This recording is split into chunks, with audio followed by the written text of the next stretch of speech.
what we're showing in this video is a tool that we've made to be able to pull out common rail injectors across the board. The tool is very small, very short. It's fully adjustable, fully accommodating to all style valve covers, and it can be used as a 4-post puller or a 3-post puller, depending upon how creative you get with it.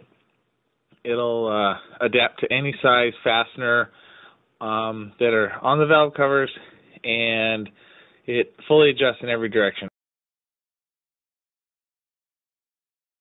Once you have the tool mounted on top of the valve cover fasteners, now you can lower it up and down, move it left and right, forward and back, and center. Now you can cinch down your top 2 bolts and secure the bridge so that it's a complete solid unit. So now that the jig is secure and stable, what we have down there is an injector that has a leaky copper washer, and the injector is stuck. And what we're all familiar with is the claw tool that goes with the slide hammer to be able to pull those out. But when they are really stuck, the claw tool and a slide hammer and a lot of loss of leverage, because it always happens at the back of the head or underneath the firewall, this creates a problem. So what we can do is we can use the claw hammer with our porta power, or you can do it manually.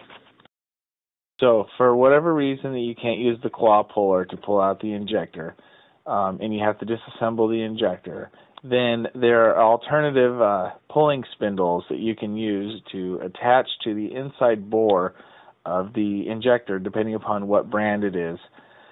They all have different thread pitches, and there's all these different spindles that we have available for it, and all the spindles will correspond with the puller bridge that you can either use manually or hydraulically.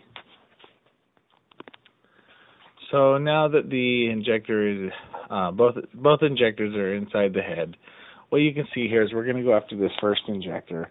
And so I put the claw tool down, put the porta power on, and thread the bolt from the top into the claw and build the hydraulic puller on top of the head.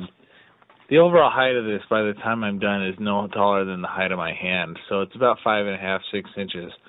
So we've gone through the exercise of pulling that first injector, and we need to move the tool down to get to injector number 2.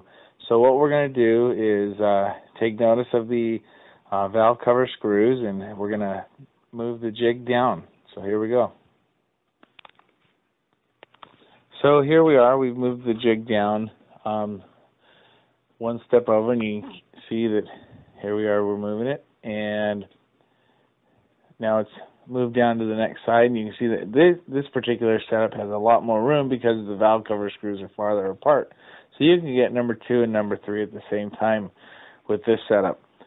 So once everything is all retorqued and cinched up so that the bridge is nice and secure, you just go ahead and hook up your hydraulic puller to the next injector and go to town and make sure everything's level and work your way down the head. In a situation like this where you've disassembled the injector as shown here, you would use the pulling spindle that would screw into the core of the injector as opposed to the claw. I mean, you've already gotten it taken apart, so what's the sense in using the claw? And once you get number 2 done, go ahead and just slide the jig down and do number 3.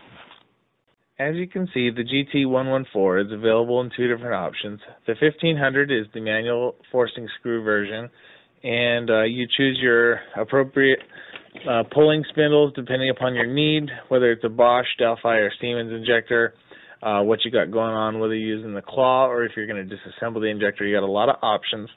So with the forcing spindle, it's manual, and you just counter hold it against the jam nut, and as you turn the nut, it'll pull the injector out. The other option is the 2500 series, which is hydraulic. You can still use it manually because they both require the forcing screws, but with hydraulic now it's a lot easier. You just put your foot on the pedal and let the pump do the work.